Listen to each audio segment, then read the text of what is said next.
సినీ నటి మాధవీలతపై కేసు నమోదైంది. తాడిపత్రి మహిళలను కించపరిచేలా మాట్లాడారని మాల కార్పొరేషన్ డైరెక్టర్ కమలమ్మ ఫిర్యాదు చేసింది. దీంతో పోలీసులు మాధవీలతపై తాడిపత్రి పోలీసులు కేసు నమోదు చేసి విచారణ చేస్తున్నారు.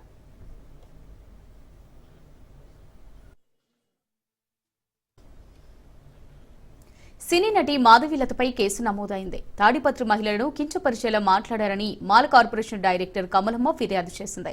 దీంతో పోలీసులు మాధవీలతపై కేసు నమోదు చేసి విచారణ చేస్తున్నారు.